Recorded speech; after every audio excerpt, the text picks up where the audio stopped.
दिव्या जल्दी जल्दी सुबह के काम को निपटा रही थी कि सासू माँ बोली, बहू तुम्हारी दादी का देहांत हो गया है, परसों शांति पाठ है, तुम आज ही रवाना हो जाओ ताकि वहाँ जाकर दादी को श्रद्धांजलि दे सको। सासू माँ के मुंह से ये सुनकर दिव्या फपक फपक कर रो पड़ी। आंसू हैं कि थमते ही नहीं थे।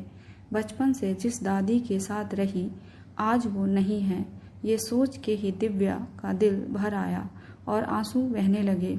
दिव्या के पति सूरज को पता लगा तो उसने कहा, मैं तुम्हारा तत्काल में टिकट बनवा देता हूँ। नहीं सूरज, मैं तस्वीर से मिलने नहीं जाऊँगी। वहाँ शांति पाठ में दादी की तस्वीर होगी, दादी तो नहीं होंगी। आज जब दादी ही नहीं रही तो मैं चाचा जी के घर जाकर क्या करूँगी और किस हक से जाऊँगी। जब तक दादी जिंदा थी मैं मिल नहीं पाई, मिलने को इतना तरसी, इतनी सामाजिक बंदिशें मैंने झेली, अब सिर्फ दुनिया को दिखाने के लिए नहीं जाऊंगी। मैं नहीं मानती ये खोखले रिवाज और बंदिशें। ये कहकर दिव्या ने फ़ोन रख दिया। दिव्या के सामने पुराने दिनों की यादें ताज़ा हो गईं। दिव्या के पापा और चाचा जी दोनों अलग अलग शहर में रहते थे। दादा दादी अलग गांव में रहते थे। बचपन में दिव्या गांव गर्मी की छुट्टियों में जाया करती थी। अपनी दादी के सबसे करीब रही। दादी भी उसके बाल बनाती, बालों में मालिश करती, उसके लिए कपड़े की गुड़िया बनाती थी, उसकी पसंद का हलवा और चावल की खीर बनाती थी। वो दादी के साथ ही सोती थी। दादी उसे कहानियाँ सुनाया करती थी। जब दिव्या शहर वापस आती तो उसका मन नहीं लगता था। उसका गांव जाने का बड़ा मन करता था, पर स्कूल की पढ़ाई भी ज़रूरी थी। जब कभी दादी दादा के साथ शहर कुछ दिनों के लिए आती तो दिव्या दादी के चारों तरफ घूमती थी। दादी के खाने पीने आराम का ख्याल रखती थी। दादी के लिए एकादशी की कथा और गीता का पाठ करती थी। दादी से दिव्या का बड़ा जुड़ाव था। एक दिन पता चला दादाजी को लकवा हो गया है। उन्हें शहर इलाज के लिए लाया गया, पर वो बच न सके। अब दादी अकेली रह गई। दादी का गांव छूट गया। दादी उदास रहने लगी। वो दादाजी को बहुत याद करती थी, पर धीरे धीरे जीवन सामान्य होने लगा। दादी बड़ी ही धार्मिक और शांत स्वभाव की महिला थी। वह बहुत सरल स्वभाव की थी। जल्दी ही सबके साथ घुल मिल जाती थी। उन्हें भजन गाने का बड़ा शौक था। दिव्या के घर से मंदिर बहुत दूर था। वहाँ कभी कभी पापा लेकर जाते थे या दिव्या, लेकिन रोज जाना संभव नहीं था। दिव्या के घर में दादी का मन कम लगता था, क्योंकि उस शहर में किसी रिश्तेदार और ज़्यादा लोगों का आना जाना नहीं था। दादी थोड़े ही दिन बड़े बेटे के घर रहती, फिर छोटे बेटे के यहाँ रहने चली जाती। दादी का वहाँ बड़ा मन लगता था। घर के सामने ही मंदिर था, पार्क में रौनक थी, रिश्तेदारों के यहाँ आना जाना लगा रहता था। बुआ भी चाचा जी की कॉलोनी में ही रहती थी। वो दादी से मिलने आया करती थी। इधर पापा और चाचा जी के बीच गांव के मकान को लेकर बड़ा झगड़ा चल रहा था। चाचा जी गांव का मकान खुद ही हड़प लेना चाहते थे, जबकि उसमें पापा की भी हिस्सेदारी थी। चाचा जी का कहना था, माँ हमारे पास ही रहती हैं तो उनका सब कुछ हमें ही मिलना चाहिए। इधर पापा ने भी दादी की हर इच्छा पूरी की थी।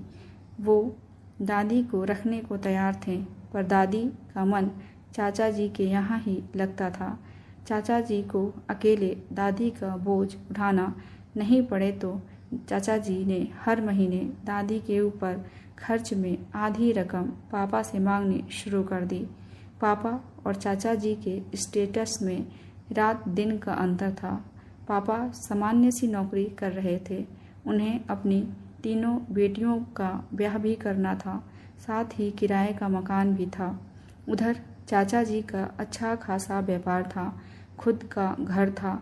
दोनों बेटे चाचा जी का बराबर कारोबार में हाथ बटाते थे। घर में नौकर चाकर थे, पर अकेली दादी पर पैसे खर्च करना उन्हें गंवारा नहीं था।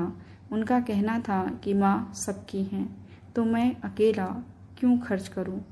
एक दिन अचानक रात को चाचा जी का फ़ोन आया कि कल माँ की आंखों का ऑपरेशन है, भाई साहब 20,000 रुपये लेकर आ जाना।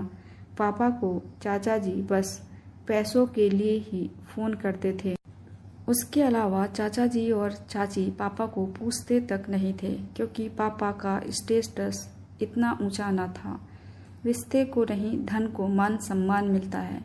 रातों रात पापा पैसे उधार लेकर गए, पर खर्च तो कम ही आया है। पापा ने हैरानी जताते हुए कहा, भाई साहब आप कुछ नहीं समझते, ये तो ऑपरेशन का खर्च 25,000 है।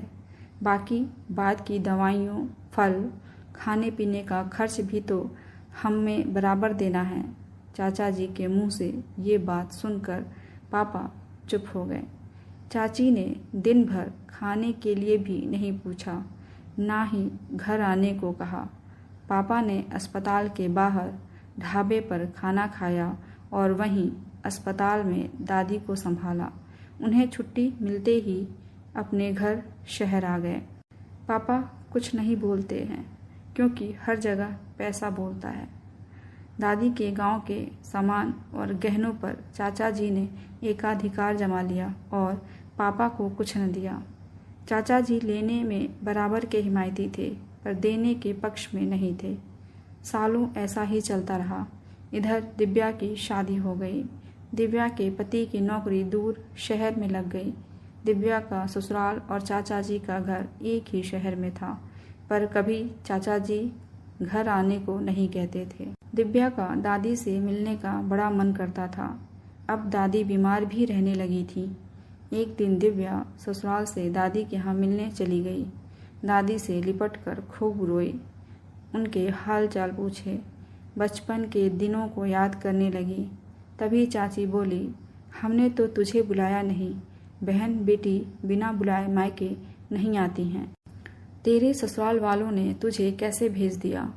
चाची के इतने अपमानजनक शब्दों ने दिल को चीर दिया। अब दिव्या जब भी ससुराल जाती, दादी से मिलने की कसक मन में ही रह जाती थी। पापा से ही उनके समाचार लेकर मन को तसल्ली देती रहती थी। एक दिन समाचार मिला कि दादी अपनी आखिरी सांसें गिन रही थीं। दिव्या का मन बेचैन हो गया। दोनों शहरों में दूरियां भी बढ़ी थीं। जाने का मन बना ही रही थी कि सासू माँ का फ़ोन आ गया। आज जब दादी के निधन की खबर सुनी तो एकाएक विश्वास न कर सकी और मन में ये मलाल रह गया कि वो दादी से मिल भी नहीं सकी। सालों हो गए थे, दादी का चेहरा तक नहीं देखा था।